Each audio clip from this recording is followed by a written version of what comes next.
Halo, assalamualaikum warahmatullahi wabarakatuh. Kembali lagi di FD Channel. Pada video kali ini saya akan membahas dan berbagi untuk teman-teman semua tentang cara menjaring cuan saham dengan strategi value investing. Oleh karena itu, untuk teman-teman yang masih belum subscribe, silahkan klik tombol subscribe terlebih dahulu. Dan juga jangan lupa di like, komen, dan juga di share jika video ini bermanfaat. Baik, langsung saja. Saat ini investasi dan juga trading saham semakin marak dan semakin banyak diminati dan digandrungi oleh kawalan muda. Tren ini terlihat dari perkembangan jumlah investor yang berusia muda di pasar modal Indonesia yang terus bertambah jumlahnya. Dan tentunya tren tersebut didukung oleh literasi dan juga inklusi pasar modal yang kian menjangkau kepada generasi muda. Akses layanan pasar modal juga kini lebih mudah serta tersedia lewat platform online. Jadi langsung saja strategi investasi saham yang terbaik. Investasi saham memang berpotensi mendatangkan tingkat keuntungan dan juga cuan yang melampaui laju inflasi. Akan tetapi, resiko juga tergolong lebih besar ketimbang instrumen investasi lainnya. Sebelum berinvestasi saham, ada baiknya kalau teman-teman memahami serba-serbinya terlebih dahulu, termasuk mempelajari pilihan strategi yang tepat untuk mewujudkan tujuan keuangan pribadi teman-teman. Nah, apa strategi investasi saham yang berpotensi menjaring cuan atau keuntungan yang sesuai dengan harapan teman-teman? Sebenarnya strategi investasi saham terdiri atas beberapa jenis, melainkan melakukan trading saham guna memenuhi tujuan keuangan jangka pendek. Teman-teman juga bisa mengoleksi saham dengan mengadopsi atau mempelajari strategi-strategi seperti value investing, grow investing, income investing, random walk investing, Rip Van Winkle investing, dan juga banyak lagi ilmu-ilmu yang teman-teman bisa adopsi.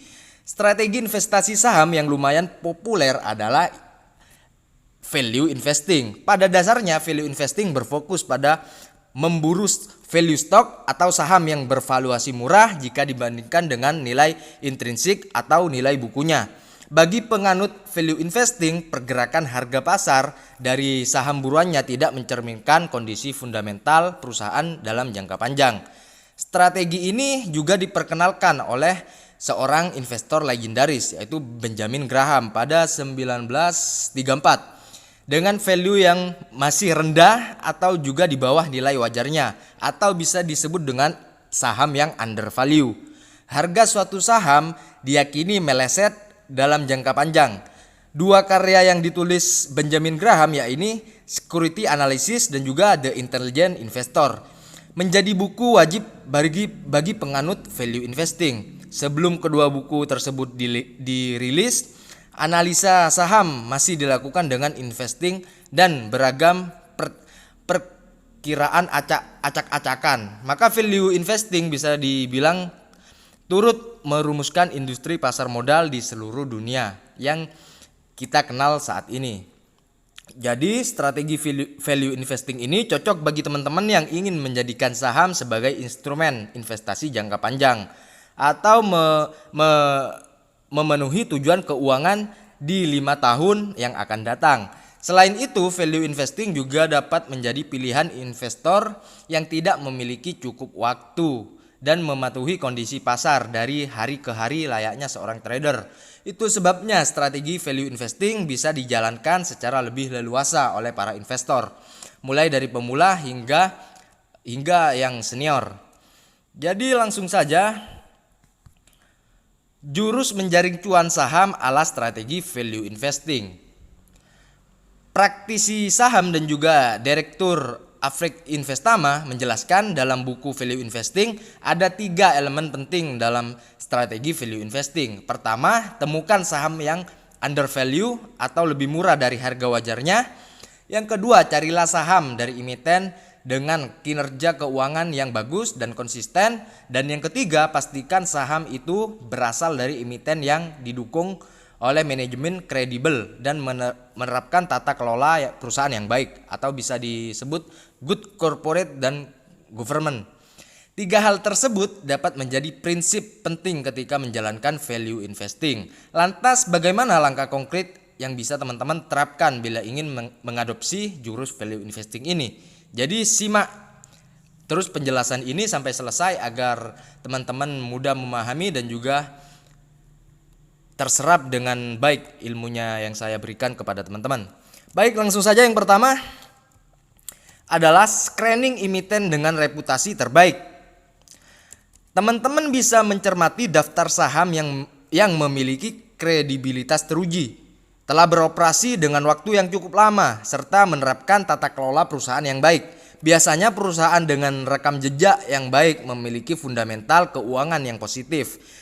Demikian pula sebaliknya. Namun lebih baik lagi teman-teman harus melakukan pengecekan secara cermat untuk bisa memutuskan secara lebih objektif. Jadi sebanyak 700 saham tercatat di Bursa Efek.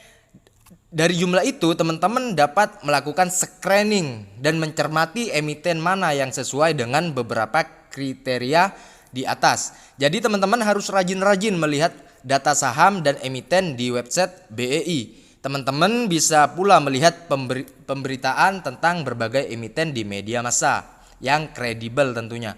Selain itu, teman-teman harus mencermati beberapa indeks saham yang dapat berfungsi sebagai acuan good government.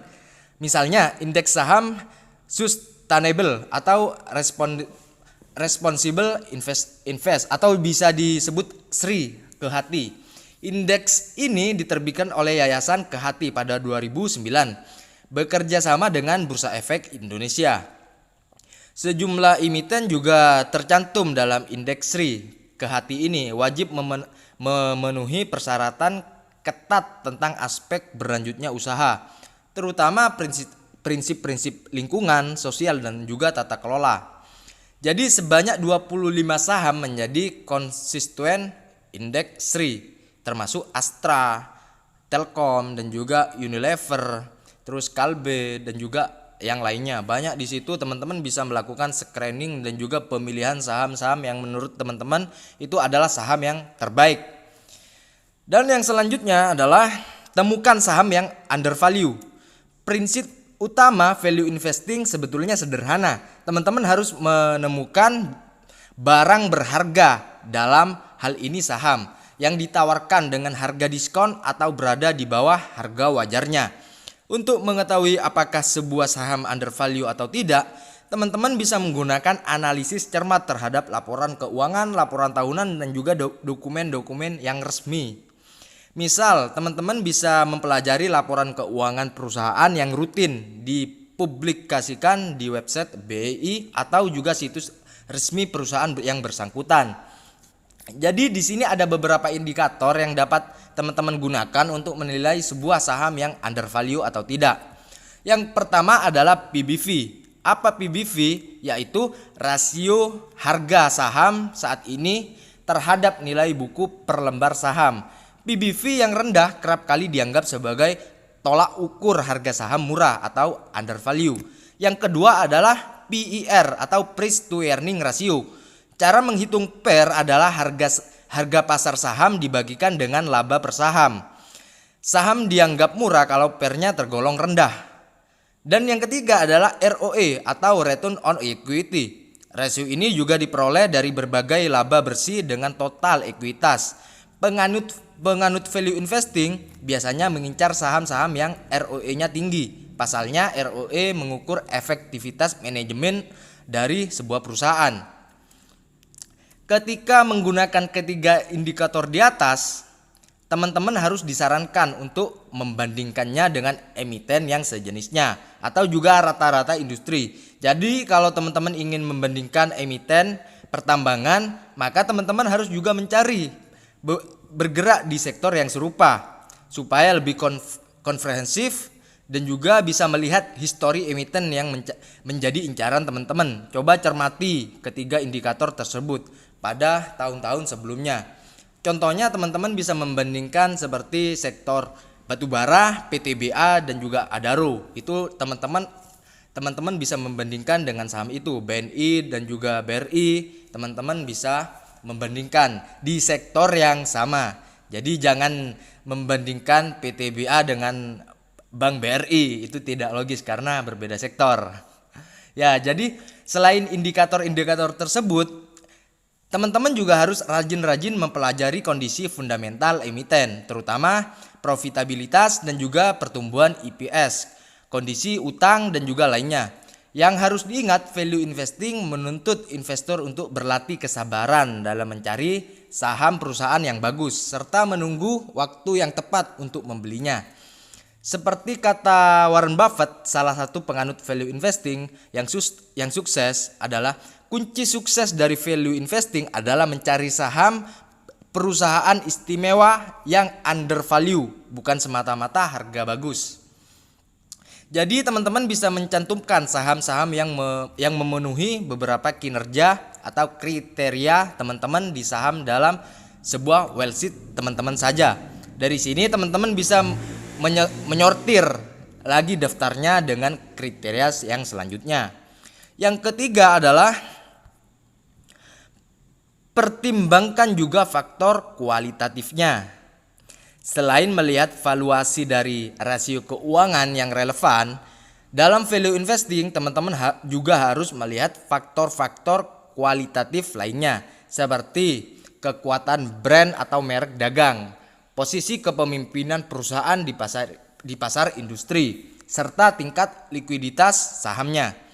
Penganut value investing tidak mudah terbawa arus pasar. Sikap ini seringkali disebut dengan kontrarian dan juga dengan segala pertimbangan yang diambil. Mereka biasanya menghindari emiten atau sektor yang tengah menjadi primadona. Soalnya valuasi saham-saham tersebut umumnya sudah kelewatan tinggi. Sebaliknya, mereka juga cenderung berinvestasi dalam saham-saham ternama yang harganya sudah melorot dengan catatan fundamental perusahaan masih relatif bagus dalam jangka panjang dan produk atau layanannya cukup baik di industri tersebut. Penganut value investing biasanya juga tertarik dengan emiten yang belum terkenal atau punya nama beacon asalkan kondisi fundamentalnya tetap menjanjikan. Lau Keng Hong termasuk salah satu investor yang rajin mengoleksi saham-saham dengan valuasi yang anjlok atau drastis namun menyimpang peluang dan menarik dalam jangka panjang. Sosok yang dijuluki Warren Buffett-nya Indonesia ini misalnya rajin membeli saham PT United Tractors atau UNTR saat krisis moneter 1998. Setelah 6 tahun berselang dia meraup keuntungan besar setelah saham UNTR melonjak hingga 60 kali lipat.